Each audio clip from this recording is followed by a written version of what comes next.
पूछा था कि इंटीग्रेशन, जैसे इंटीग्रेशन हमारी एक ही एग्जिस्ट करेगी, उसमें फिर हमने जब सी की वैल्यूज फाइंड आउट करनी है तो इस सी की वैल्यू फाइंड करने के लिए हम बाउंड्री कंडीशन जो कि अभी आगे भी यूज होंगे वो हम फिर यूज करते हैं। लेकिन आपने बहरहाल जो एंटी डेरिवेटिव का कंसेप्ट है वो इस फॉर्म में देखना है कि जो एंटी डेरिवेटिव है बेसिकली इसमें ये डिफरेंस नहीं है, होती ये इंटीग्रेशन ही है, लेकिन हम ये कहते हैं कि इंटीग्रेशन में हम जनरल सी के साथ उसको यूज करते हैं। एंटी डेरिवेटिव्स की जब हम बात करते हैं तो एंटी डेरिवेटिव में हम ये वर्ड सिर्फ यूज कर लेते हैं कि एक फंक्शन के मैनी एंटी डेरिवेटिव जो है वो हमारे पास एग्जिस्ट करते हैं। फिर इनकी जो जनरल फॉर्म है वो बेसिकली आपकी इंटीग्रेशन ही बन जाती है, इसमें कोई फर्क नहीं रहता। ठीक है, यहाँ पर भी एंटी डेरिवेटिव में या फिर इंटीग्रेशन में जब आपने सी यूज फाइंड आउट बेसिकली करना है तो फिर आप इनिशियल और बाउंड्री कंडीशन यूज करते हैं, सी के खास वैल्यू जो है वो फाइंड आउट करते हैं कि इस फंक्शन के लिए बेसिकली सी की ये वैल्यू जो है वो हमारे पास सूटेबल है। तो फंक्शन एग्जांपल नंबर 1 हमारे पास है find the most general anti derivatives of each of the following functions. Most general derivative जो है एंटी डेरिवेटिव जो है वो फाइंड आउट करने हैं साइन के, इसके और इसके। अच्छा जी, साइन का जो हम जनरल एंटी डेरिवेटिव जो है, जनरल एंटी डेरिवेटिव को आप कह सकते हैं आगे जाके कि ये इंटीग्रेशन हो सकती है। मोस्ट जनरल एंटी डेरिवेटिव जो है साइन के वो हमारे पास क्या होना चाहिए, anti derivative minus cos X plus C. अच्छा जी, अगर एफ ऑफ एक्स जो है वो आपके पास माइनस कॉज एक्स है प्लस सी नहीं है, माइनस कॉज एक्स है तो इसका डेरिवेटिव साइन एक्स है, तो एक ये भी इसका एंटी डेरिवेटिव जो है वो हो सकता है। So an anti derivative of sine X is minus cos X. Sine का जो एंटी डेरिवेटिव है वो आपके पास क्या है, minus cos x. Bye theorem 1 the most general anti, अगर थ्योरम को यूज करें तो इस थ्योरम के मुताबिक जो हमारा जनरल एंटी डेरिवेटिव है वो कांस्टेंट के साथ यूज होगा, so minus cos X plus C होगा। ओके, इसके बाद अगर आपने एंटी डेरिवेटिव जो है वो इसका फाइंड करना है तो इसका एंटी डेरिवेटिव हमारे पास section 3.7 that natural log of X का जो डेरिवेटिव होता है वो 1 ओवर एक्स होता है। तो अगर 1 ओवर एक्स का एंटी डेरिवेटिव फाइंड करेंगे तो वो क्या होगा आपके पास, natural log of X. Natural log of X. तो जो हमारा फंक्शन हम लेंगे एफ ऑफ एक्स टाइप का वो हमारा नेचुरल लॉग ऑफ एक्स होगा। जब उस एफ का डेरिवेटिव लेंगे तो वो हमारे पास क्या आ जाएगा, 1 ओवर एक्स। तो कैपिटल एफ बेसिकली आपके पास क्या होगा, नेचुरल लॉग ऑफ एक्स होगा। So this function is defined on the interval 0 to infinite, क्योंकि नेचुरल लॉग जो है वो हमारा 0 as well as negative value पे डिफाइंड नहीं है, तो हम इंटरवल 0 to infinite लेंगे। The general antiderivative of 1 over x is and 1 over x का जो जनरल एंटीडेरिवेटिव है वो आपके पास क्या होगा, natural log of x plus c। We also learned that हम ये भी कह सकते हैं कि जो natural log of mod x है उसका हमारे पास जो डेरिवेटिव है वो भी 1 by x ही है। फिर उसको हमने बाय डेफिनेशन जो है वो दो इंटरवल्स में डिवाइड कर देते हैं। एक natural log of x capital function, फिर हम क्या लेते हैं natural log of x plus c1 उस वक्त जब x जो है वो आपका ग्रेटर देन 0 है। और दूसरी कंडीशन हम डिस्कस करते हैं माइनस इनफिनिटी से 0 इंटरवल पे, जब natural log of minus x है और x लेस देन 0 है। अब जब आपने natural log of minus x use करना है तो डेफिनेट एक्स की अगर नेगेटिव है तो ये नेगेटिव वैल्यूज इस नेगेटिव के साथ मिलकर दोबारा से उसको पॉजिटिव बना देती हैं। तो negative positive natural log of X का जो डेरिवेटिव है वो फिर भी हमारे पास 1 by x ही रहता है। क्लियर है स्टूडेंट्स? जी मैम। जी मैम।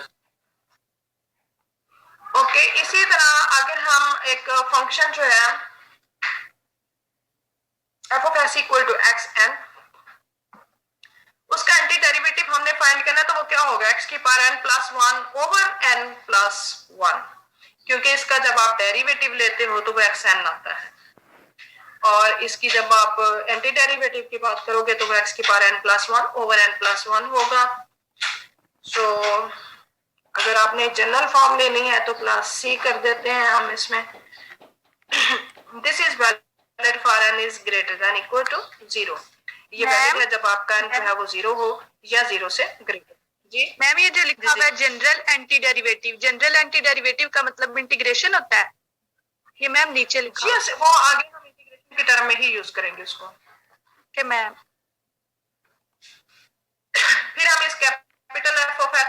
वो इंटीग्रेशन साइन यूज करते हैं, लेकिन उस इंटीग्रेशन साइन में बेसिकली हम लिमिटिंग की कंडीशन को इन्वॉल्व करते हैं कुछ, वो सारा मतलब क्वेश्चंस आपके अगले टॉपिक के हैं, वो इंशाल्लाह आपको उनके आंसर भी स्टेप बाय स्टेप साथ मिल जाएंगे, ठीक है। तो उसमें जो थोड़ा सा माइनस सा डिफरेंस आता है वो क्या होता है वो हम आगे पढ़ेंगे सारा, ठीक है। जी मैम। Okay ma'am.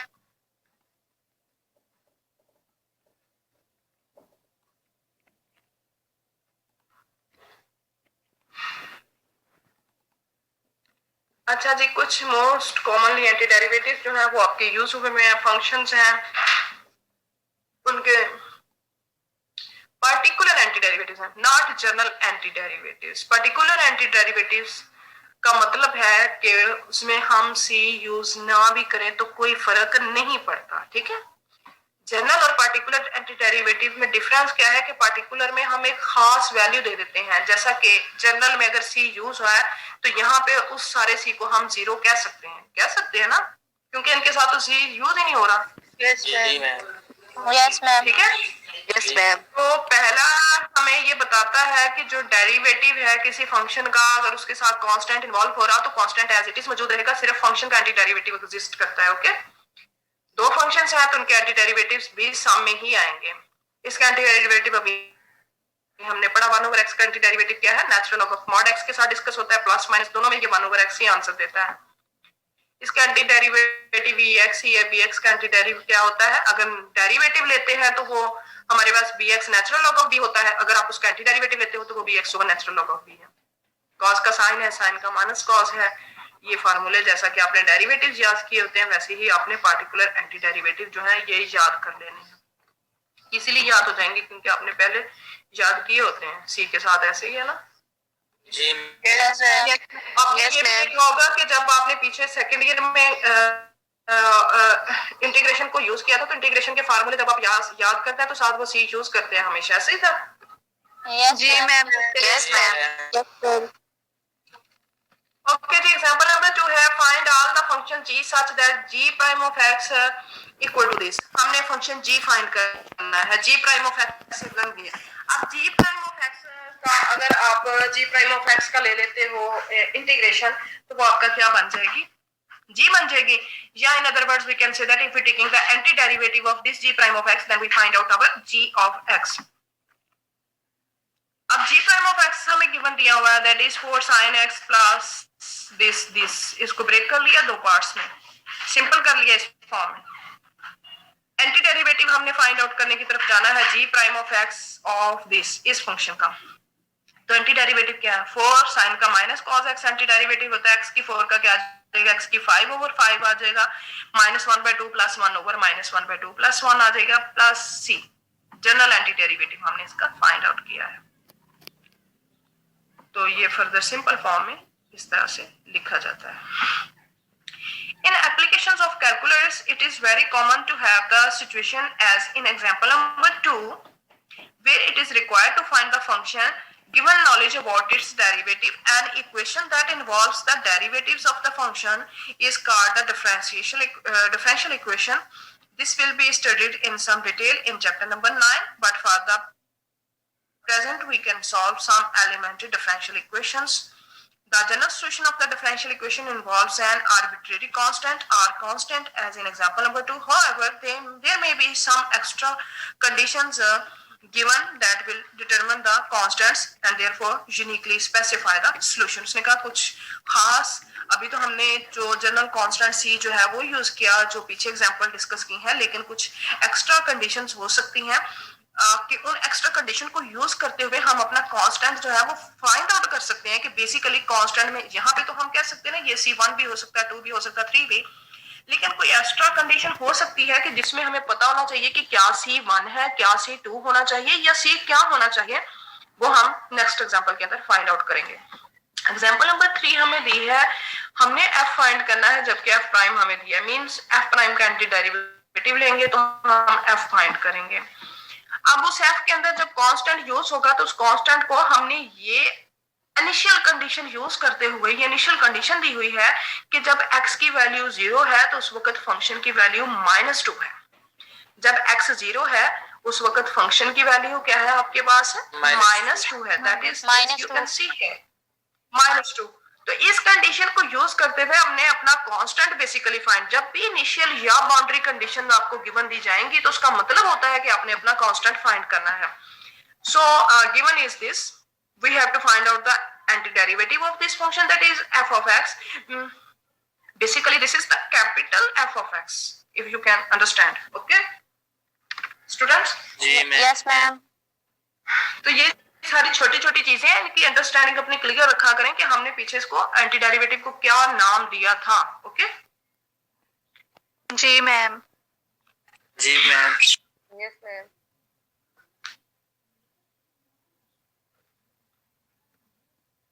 अच्छा जी, e पर x plus 20 1/1 plus x square का जो एंटी डेरिवेटिव है वो tan इनवर्स होता है, क्योंकि tan इनवर्स का derivative 1/1 plus x plus c।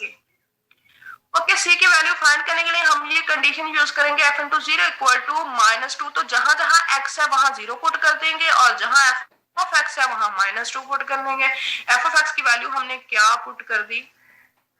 -2, ये जी -2। मैम। x की 0 f * x इक्वल टू होता है ना y। जी मैम। Yes, तो ये ma'am. बेसिकली y की वैल्यू है और ये x की वैल्यू, जहां जहां x यूज हो रहा है वहां 0 पुट कर दें। f * 0 बेसिकली किसके इक्वल है? -2 के। -2। ओके, जी मैम। तो यहाँ पे e की power 0 plus 20 tan inverse 0 plus c कर दें। ओके, e की पावर 0 1 होता है। जी मैम। ठीक यस है, ma'am. 20 yes ma'am. tan inverse 0 किसके इक्वल होता है? 0 के। 0 मेरा ख्याल है ना, जी मैम। 0 पे रखती हूँ। यस 0 ही मैम। होगा। तो c की वैल्यू यहाँ से क्या आ जाएगी? -2 और ये वाला 1 इधर चला जाएगा तो -1। c की वैल्यू क्या आ जाएगी? -3। तो अब हमने जनरल सॉल्यूशन से अपना एक पर्टिकुलर सॉल्यूशन फाइंड कर लिया है, उसमें c क्या है? -3 है। ओके, ठीक है। अच्छा, जी मैम। अब क्या हो सकता है? अब ये हो सकता है कि जैसे जैसे हम अपनी इनिशियल कंडीशन चेंज करते जाएंगे वैसे वैसे हमारे पर्टिकुलर सॉल्यूशन चेंज हो सकते हैं। जरूरी नहीं है आपको f * 0 पे -2 दिया जाए, आपको दे दिया जा सकता है कि f * 1 पे ये -3 है, तो x की जगह आपने 1 यूज करना है, y की जगह आपने -3 यूज करना है, उसके बाद अपना c फाइंड आउट करना है। ओके जी मैम। Yes ma'am. अच्छा जी, पहले हमें सिर्फ इनिशियल कंडीशन दी थी, अब हमें उसने इनिशियल के साथ साथ एक इनिशियल कंडीशन दी है f * 0 इक्वल टू 4 और दूसरी इनिशियल कंडीशन हमें दी है कि 1 के ऊपर फंक्शन की वैल्यू जो है वो 1 है।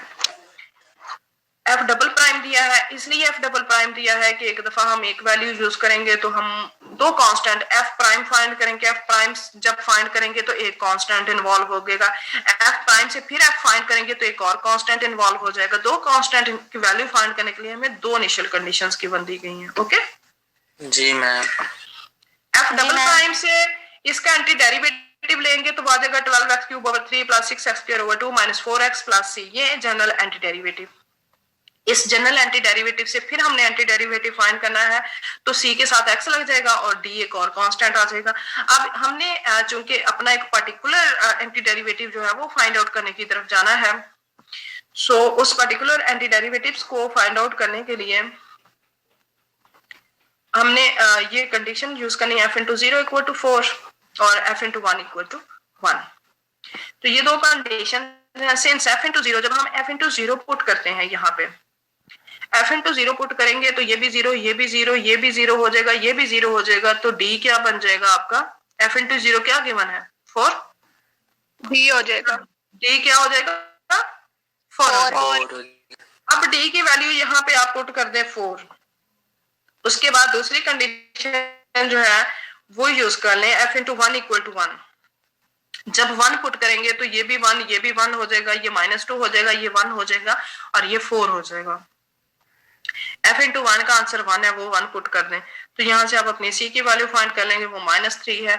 तो यहाँ जाके इस फंक्शन में c और d की वैल्यू पुट कर दें तो आपका जनरल एंटी डेरिवेटिव जो है वो एक पार्टिकुलर एंटी डेरिवेटिव में कन्वर्ट हो जाएगा। क्लियर है? जी जी ma'am. Yes, ma'am. Yes, ma'am.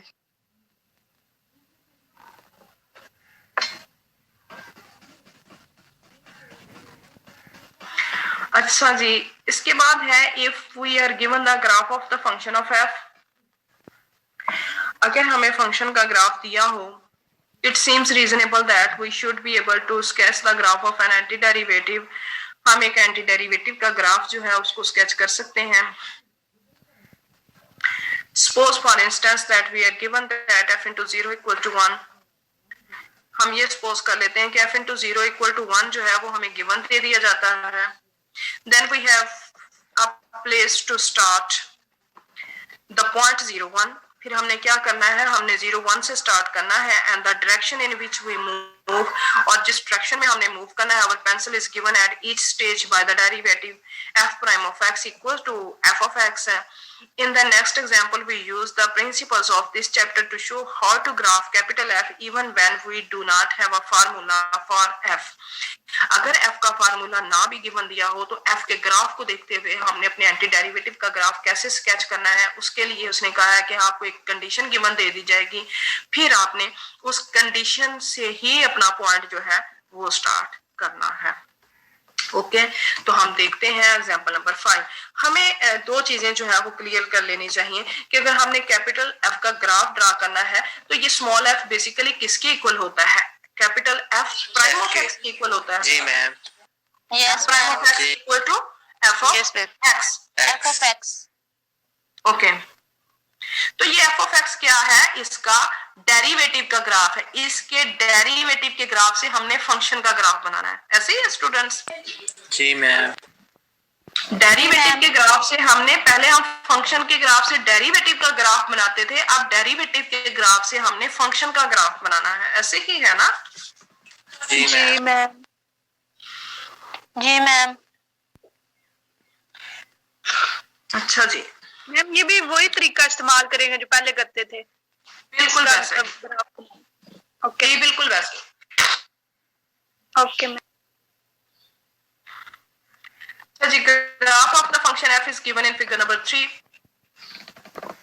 Figure 3 में उसने कहा ग्राफ गिवन है, make a rough sketch of an anti derivative of capital F का एक रफ स्केच आपने बनाना है। Given that F of 0 equal to 2। हम ये भी गिवन दे देते हैं कि जो ग्राफ बनाना है कैपिटल एफ का वो 0 पे हमें 2 आंसर देगा।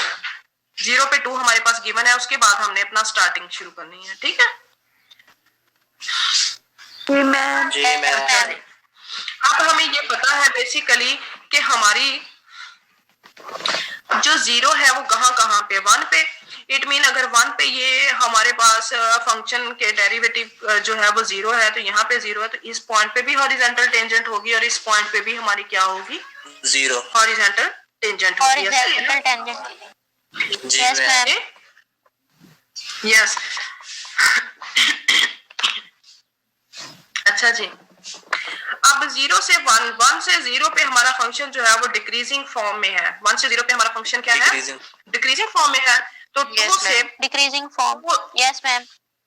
2 से जब हमने 1 की तरफ आना है, इस जो हमें ये 2 गिवन दिया तो हमारा फंक्शन क्या है, डिक्रीजिंग फॉर्म में है। 1 पे आके हॉरिजॉन्टल टेंजेंट हर सूरत पे ड्रा होगी क्योंकि यहाँ पे 0 है 1 पे आंसर। हॉरिजॉन्टल टेंजेंट, उसके बाद हमारे पास हॉरिजॉन्टल टेंजेंट जो है वो 3 पे जा रही है, तो 1 से फंक्शन हमारा जो है वो इंक्रीजिंग फॉर्म में जाता है और 3 पे जाके ये हमें दोबारा से क्या दे देता है, एक हॉरिजॉन्टल टेंजेंट देता है। हॉरिजॉन्टल टेंजेंट 3 पे आने के बाद हमारा फंक्शन दोबारा से डिक्रीजिंग फॉर्म में जाता है। डिक्रीजिंग फॉर्म में जाने के बाद वो यहाँ पे एक स्ट्रेट सिचुएशन में मूव करना, 3 से बाद वो आगे स्ट्रेट सिचुएशन में मूव, डिक्रीज होके एक स्ट्रेट सिचुएशन में आगे मूव करना स्टार्ट कर देता है। क्लियर है स्टूडेंट्स? जी यस मैम। मैम। जी मैम। ये हमारा रफ स्केच था जिसको हमने इजीली इसको देखते हुए बता दिया कि ये कैसे आप पढ़ लेते हैं। वर्डिंग भी हमारी सेम हमें यही कुछ बता रही है। क्या कह रही है? We are guided by the fact that the slope of y is equal to capital F is small f of x। हमें ये पता है कि जो बेसिकली स्लोप है f ऑफ x का वो स्मॉल f ऑफ x है, या डेरिवेटिव जो f ऑफ x का है वो स्मॉल f ऑफ x है। जी We start at the point 02. हम point 02 से start करते हैं and draw capital F as an initially. और capital F को initially हम क्या कहते हैं कि ये decreasing function है, decrease हो रहा है क्योंकि 1 से 0 पे ये क्या हो रहा है, decreasing form में है. Since f of x is negative, when 0 less than x, क्योंकि f of x जो है वो negative है 0 से 1 के दरमियान, इसलिए हम इसको कहेंगे कि ये decreasing form में आ रहा था. Note that f into 1 equal to f into 3 equal to 0. हम ये भी देख लेते हैं कि f into 1 f into 3 हमें 0 आंसर दे रहा है. It means 1 के ऊपर भी हमारी horizontal tangent होनी चाहिए और 3 के ऊपर भी हमारी horizontal tangent होनी चाहिए. And so capital F is an increasing इधर. So capital F has horizontal tangents. अब capital F में horizontal tangent होनी चाहिए जब x 1 होगा और जब x 3 होगा. Okay. अब for 1 less than x, x less than 3, 1 से 3 के 1 पे भी horizontal tangent होगी, 3 पे भी horizontal, 1 से 3 के दरमियान हमारा फंक्शन क्या है, पॉजिटिव है. f of x जो है वो हमें पॉजिटिव नजर आ रहा है, सही है ना, सारा पॉजिटिव ही है आपका. जी ma'am. Yes, f ma'am. of x is positive and so capital F is increasing. इसका मतलब है कि जो capital F है वो increasing form में जाएगा 3 तक. For x greater than 3, f of x is negative. x greater than 3 के लिए जो हमारा f of x है वो नेगेटिव है, सो हमारा कैपिटल f of x जो है वो हमारा क्या हो जाएगा, डिक्रीजिंग फॉर्म में जाना स्टार्ट हो जाएगा. And so f is decreasing on 3 to infinite, और 3 से इनफिनिट इंटरवल तक वो डिक्रीज होता रहेगा और डिक्रीज होते होते हमें वो एक स्ट्रेट लाइन भी देगा. Since f of x approaches 0, ये f of x 0 को अप्रोच कर रहा है. हम देख सकते हैं यहाँ पे कि ये 0 को अप्रोच करता है जैसे ही x infinite को अप्रोच करता है. The graph of f becomes flatter as x approaches to infinite. जैसे ही x infinite को अप्रोच करेगा कैपिटल f का ग्राफ जो है वो फ्लैट होना स्टार्ट हो जाएगा, जो कि हमें क्लियरली नजर आ रहा है. Okay. Also note that Yes, ma'am. हम ये भी देख सकते हैं कि f double prime equal to f prime of x. एक दफा f प्राइम लेंगे तो वो f ऑफ x के इक्वल है, और अगर f डबल प्राइम ले लेंगे तो वो किसके इक्वल हो जाएगा, f प्राइम ऑफ x के इक्वल हो जाएगा. F prime of x. Yes, ma'am. f का डबल डेरिवेटिव आप लेंगे, f डबल प्राइम लेंगे तो वो आपके पास किसके इक्वल हो जाएगा, f प्राइम ऑफ x के. और जब आप f प्राइम ऑफ x को डिस्कस करोगे, changes from positive to negative at x equal to 2 पे उसने कहा है कि वो पॉजिटिव से नेगेटिव की तरफ चेंज होगा. अब आपने क्या करना है, इस f डबल प्राइम से f प्राइम ऑफ x देखने के लिए आपने इस f ऑफ x से बेसिकली f प्राइम का एक ग्राफ जो है वो और ड्रा करना है. ठीक है, वो आप इजीली कर सकते हैं देखते हुए इसको.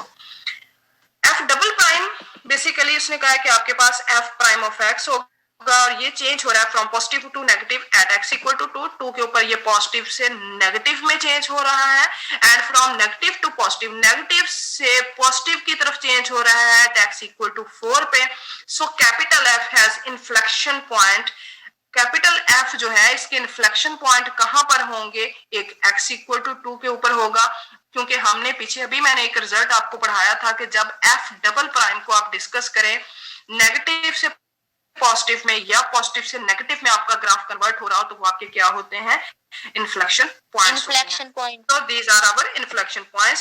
We use this information to sketch the graph of the antiderivative in figure number 4. इन सारी इंफॉर्मेशन को यूज करते हुए उसने कहा कि हम अपने कैपिटल F का ग्राफ जो है वो यूज कर सकते हैं.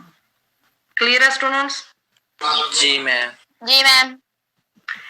ओके, आगे है रेक्टिलिनियर मोशन. रेक्टिलिनियर मोशन आपकी बस क्या होती है, एक स्ट्रेट लाइन की मोशन होती है. ये आपने बार बार एग्जांपल इतनी दफा पढ़ी है कि अब आपको जो है वो बिल्कुल क्लियर इसका आपके सामने आ जाए तो आपको पता होना चाहिए. आप इतनी दफा एफएससी में ये पढ़ चुके हो कि rate of change of displacement आपकी वेलोसिटी होती है और rate of change of velocity आपका एक्सेलरेशन होता है बेसिकली. एक्सेलरेशन. Yes, ma'am. जी मैम. एक्सेलरेशन की बात करते हैं तो एक्सेलरेशन आपका क्या होता है, rate of change of velocity. और जब हम वेलोसिटी की बात करते हैं तो rate of change of displacement. अब ये आपका कैपिटल एफ है, ये आपका स्मॉल एफ है.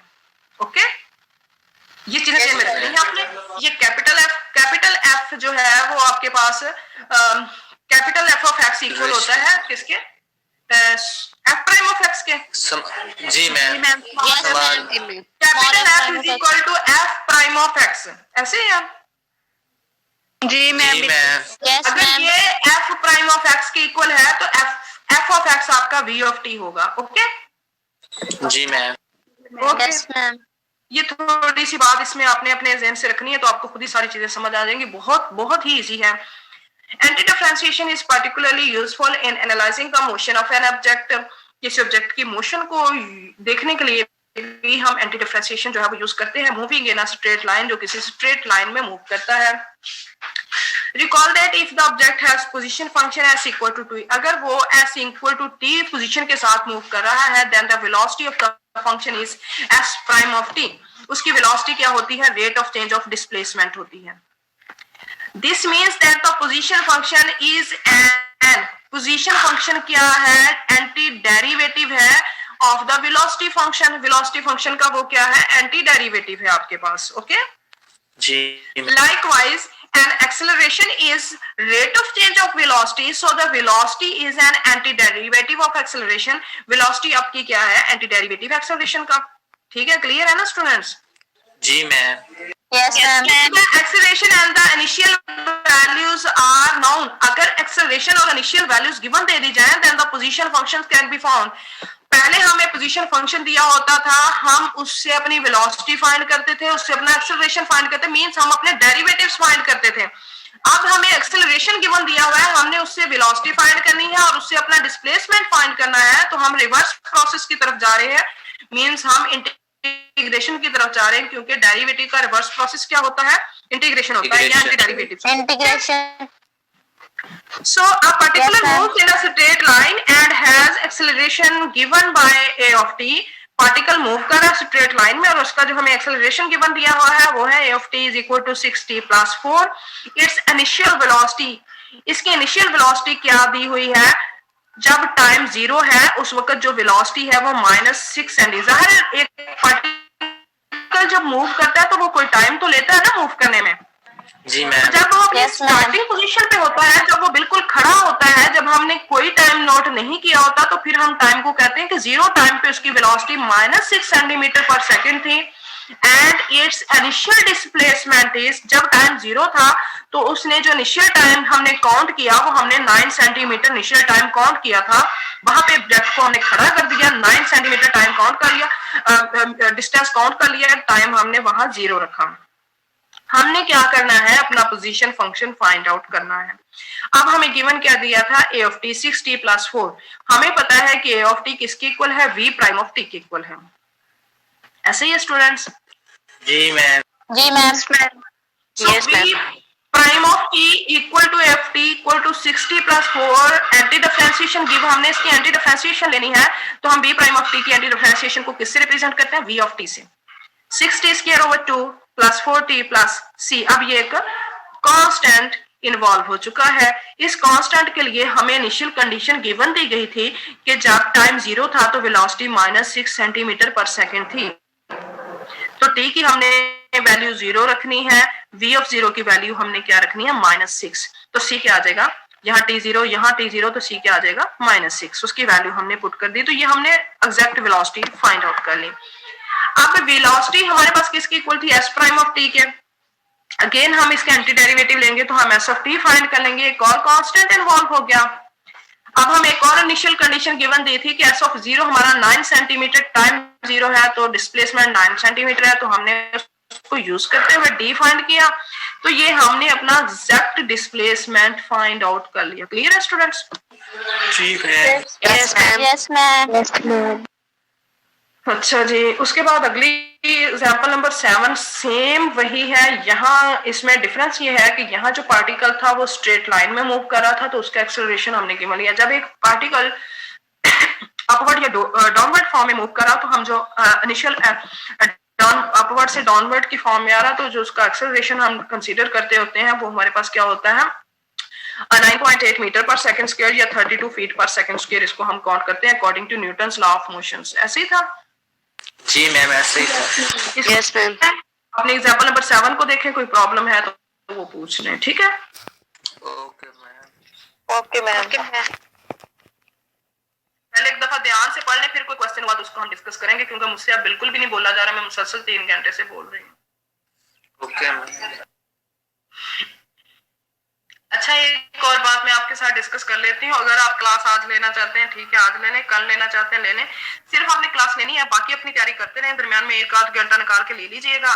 उसमें जो पढ़ाना है वो आपने तैयार तो पेपरों के बाद ही करना है। तो आप बता दें मैं मैम फिर एग्जाम के बाद ले लें। मैम फिर एग्जाम के बाद ले लें। बेटा मसला ये है ना कि मैम हम याद रखेंगे। मेरी बात सुनिए, याद रखने का मसला नहीं है, मैंने उसकी अटेंडेंस मस्ट श्योर करनी है कि मैंने क्लास लिया, अदरवाइज वो कहेंगे कि आपने क्लास स्किप की है, तो इसलिए वो पेपरों से और वाइवा से पहले लेनी जरूरी है। ओके मैम, आज फिर ले लेगा। एक स्टूडेंट ने 4:15 बजे ले लें, तो 4:15 बजे बेटा जरा मुश्किल हो जाती है। मैं ये करूंगी कि 3:30 बजे अगर आपने 4:15 2 बजे ले लें। दो आप अपना टाइम बता दें बस। Yes ma'am. मैम अपना टाइम बता दें। जैसे सामने Yes, है वो ma'am. देख लें। नहीं मैम, आप बता देना आप किस टाइम फ्री हैं। मैम आप बता दें। 3:30 से 5 रख देते हैं फिर, ठीक है? Yes okay ma'am. Ma'am, yes ma'am. ठीक है। तकरीबन 3:30 से 4:30 तक ही लूंगी, ठीक है? जी मैम, लेकिन कल नहीं अटेंड करेंगे क्लास मैम, आज रखिएगा। ओके ठीक है, ठीक है। चैप्टर 4 वो बता दें कि कितना इंक्लूड होगा। जितना पढ़ा बेटा सिर्फ उतना ही। 4.1, 4.2, 4.3 जितनी पढ़ी है उसमें जो सिर्फ चीज पढ़ी है उसके बाद वाइवा का तो कम कर दे सिलेबस थोड़ा। ये वाली जो टॉपिक है ये वाला, ठीक है? जी मैम।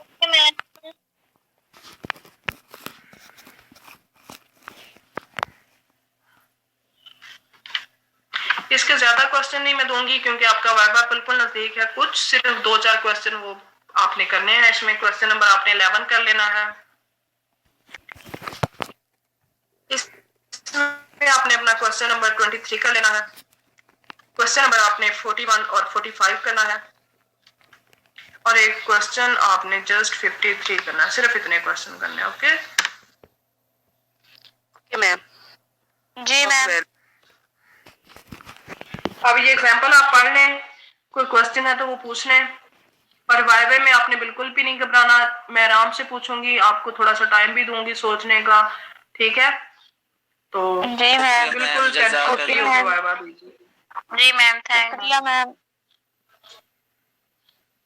बिल्कुल भी डरने वाली कोई बात नहीं होती किसी भी वाइवा में। आराम से सुकून के साथ ही, किसी का इंटरनेट इशू है, जो किसी भी बच्चे का कोई इशू है वो उसको बाद में मैनेज कर लेंगे। परेशानी होना कि मेरा वाइवा नहीं हुआ या नहीं हुआ, आप पूरे वीक के दौरान किसी भी टाइम पे आपका वाइवा हो सकता है अगर आपका बहुत ज्यादा सीरियस इशू है इंटरनेट का, ठीक है?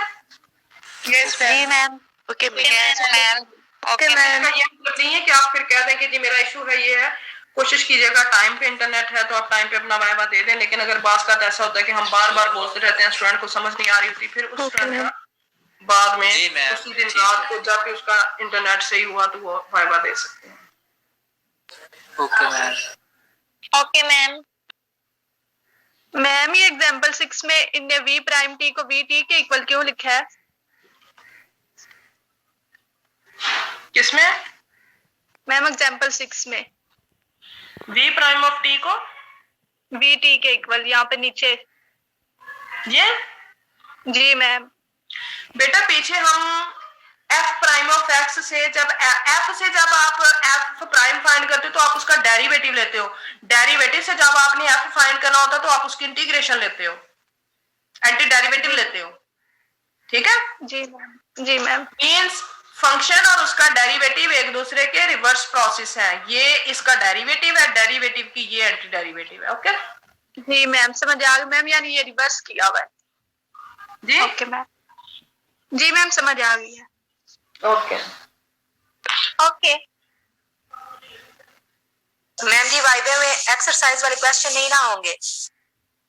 नहीं वो नहीं होंगे। नहीं होंगे।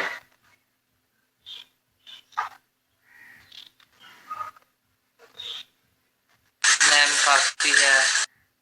पढ़ लिया? मैम पढ़ रहे हैं अभी। मैम पढ़ रहे हैं अभी। पढ़ लिया। शो कर दें, स्क्रीन पे शो कर दें।